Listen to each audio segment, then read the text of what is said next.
morning, Alma Memorial High School, and welcome back to Alma Broadcast News. Today we're interviewing Miss Ellen, the Assistant Superintendent for Student Sports Services. My name is Nichole, and I'm joined by my wonderful co-host, Julicia Smith. Hi. So, as we celebrate Women's History Month, is there anyone you looked up towards, or someone you want to perhaps highlight? Oh my goodness. Well, I think there are so many women who kind of informed my life and had influence over my life. But I will say this, I know it's going to sound really corny. My mother is probably my biggest hero, and I'm going to tell you why. My mother is an educator at heart. She was a school social worker for 40 years. So I grew up around schools and education and putting students first. And also I grew up around kind of finding out why students do the things they do. Yes. And what some of the stories are behind. Because I think sometimes in education you get caught up in data points, percentages. But I always say there are stories behind those data points. And my mother really taught me that. She was a very strong woman. She grew up in the segregated South. And she made her way to New York after graduating from Clark Atlanta University. And then she went to Columbia University to get her master's degree at a time where a lot of Black women did not go to those schools. And she started out in the city working for Child Protective Services, and then she eventually came to Long Island and worked in the school district, and she made that her life for 40 years. So she showed me not only that not having is no reason for not getting, she always says, but also that when you really are intent about doing something, there's always a way to get it done. So she's my hero. She's 88 years old this year. She's my hero. Yes. That was a beautiful response. Thank you. As the superintendent for Student Sport Services, you're deeply involved in fostering a positive and inclusive environment for students. Absolutely. What's one piece of advice you would give to educators hoping to step into leadership? Okay, so one piece of advice is to number one, remember that at all times, place students first. And also remember why we do what we do. I think sometimes we get caught up in other things and we forget the purpose. That's why if you ever come to my office, there are students' pictures in my office, because sometimes I have to step back and remember, why am I doing this? It's for those kids on the wall, right? The other part that teachers have to understand, or educators as far as leadership, is to make sure that number one, you have a sense of humor. That's number one. A sense of humor allows you to take a step back sometimes. Not everything is funny, and I get that. But not everything is an emergency, right? Sometimes we take a pause and make a look at things. And also remember that we're dealing, and I say sense of humor because sometimes we're dealing with teenagers. Teenagers who are gonna mess up, who are gonna make mistakes, who are gonna trip, who are sometimes not gonna do everything we wanna do, right? Want them to do. But if we step back and kind of look at it through a humorous lens sometimes, or sometimes kind of step back and take deep breath and remember I'm dealing with a 12-year-old or a 13-year-old or an 18-year-old who thinks they know everything, but they don't, right? That I think that it helps us make more informed decisions. The other thing I will say about leadership is my role as a leader is to create more leaders.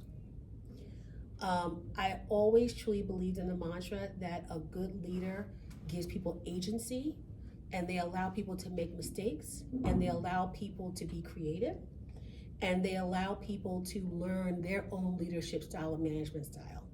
I'm not a top-down person. I'm much more collaborative, and I like to let people take innovative and creative ideas and run with it, and allow them sometimes to make mistakes, because I always tell people making mistakes is not the end of the world. Failure is a lesson, right?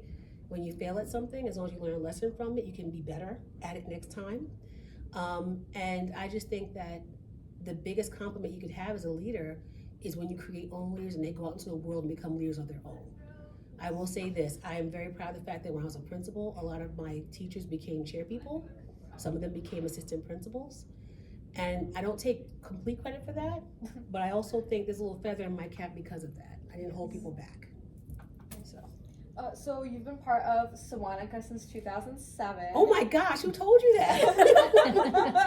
First, You guys do your research, man. Okay. Yeah, and we're aware that first you were assistant principal. Yes, and then I moved was. on to principal. Yes. So what inspired you to take this journey in leadership?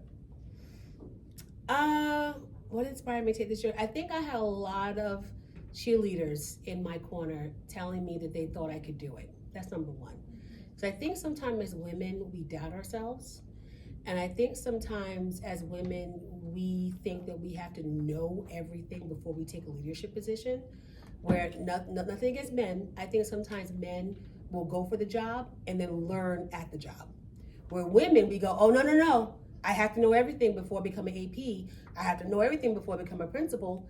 I have to learn everything before I become a superintendent. But people have to understand that part of the job is learning the job as you go. There's no manual for these positions.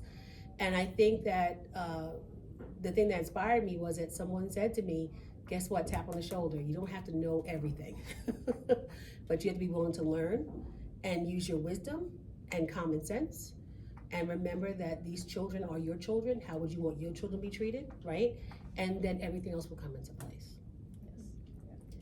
Leaderships often lack diverse voices. Why do you think creating more representation in decision making is important?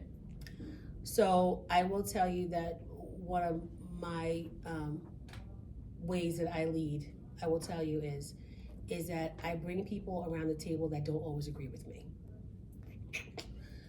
Because if I have everybody around the table that's going to yes me to death, we're not going to make progress. I need people at the table that I know disagree with me sometimes, or will tap me on the shoulder and say, I kind of see where you're going, but I'm not really feeling that idea. Can we look at something different?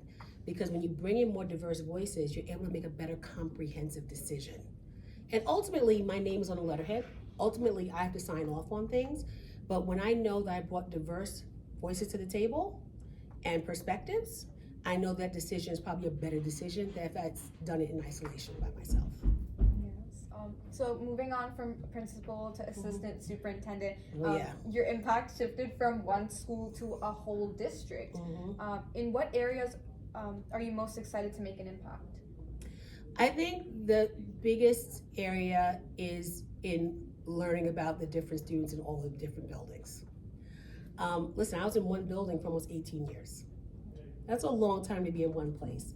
And granted, I visited the other buildings, but now getting to know students in the other buildings has been probably the biggest joy in this career that I have chosen now, this path.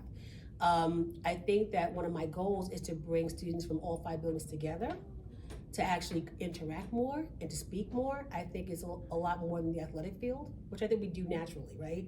We play each other in sports, but I like students who like doing what you're doing to come together and speak more. Students who are, just interested in other things to kind of do more together and make a more cohesive district. I know we're 5 buildings, but we're one district. And I want us to be able to be a unified front at all times. So I think that's one of my goals in this position, is to make sure you all get to know each other and collaborate with one another, because you'll be better prepared for the world, what's next if you do that.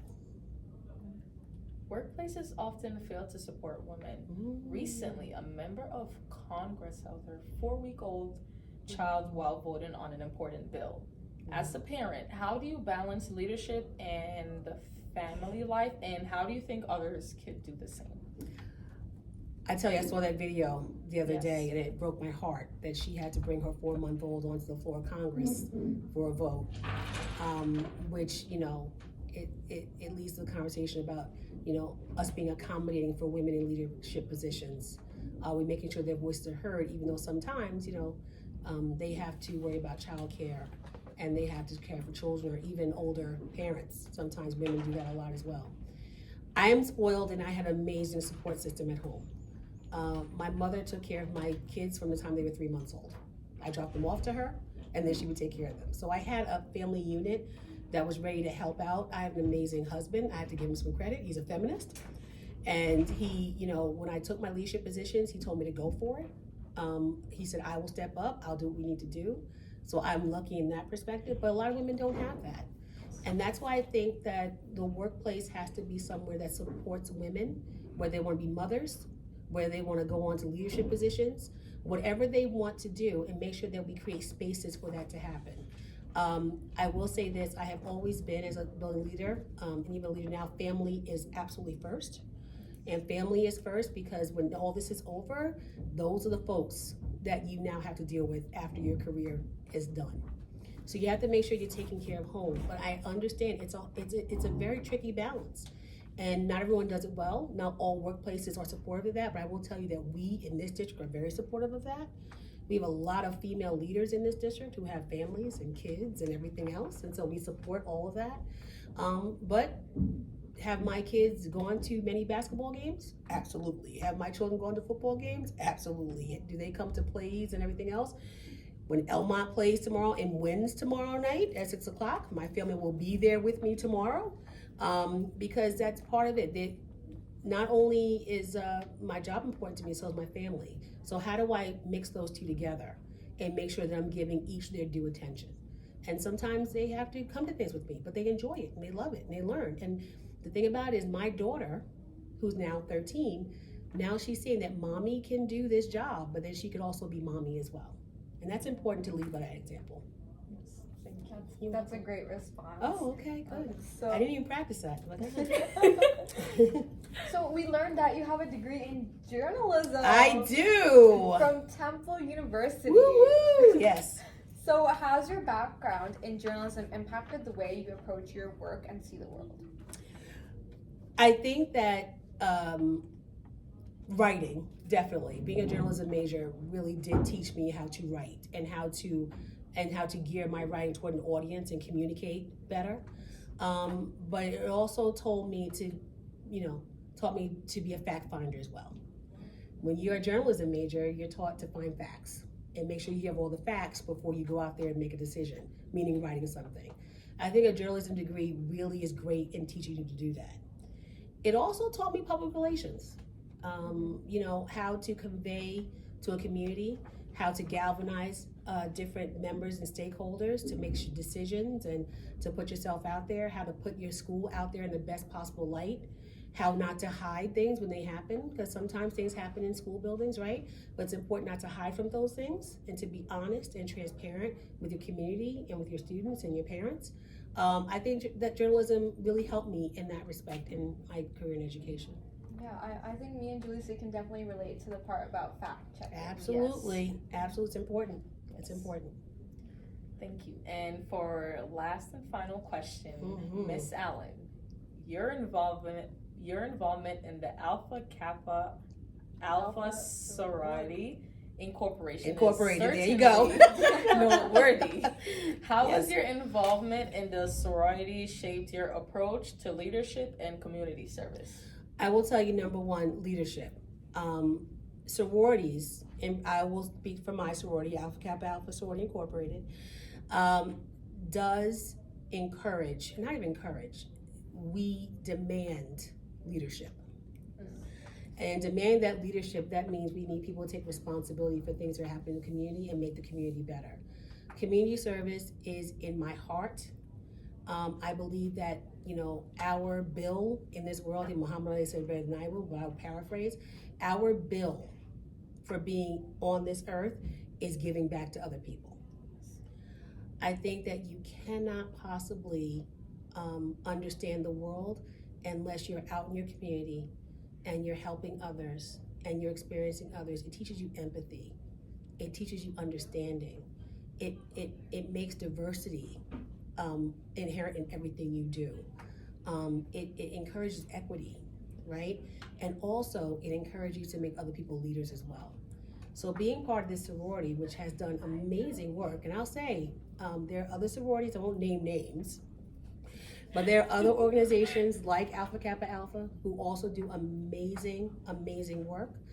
And that comes from the fact that, number one, we have to make sure we create spaces for people that look like us, and even spaces for people who don't look like us, and bring everybody along and make sure that the community understands that we're there for them, we're there to help, and we're ready to be, as I say, in the trenches doing the hard work to make sure that everyone has equal access. everyone has opportunity, and that we can provide a service for everyone. Thank you. You're welcome. Thank you.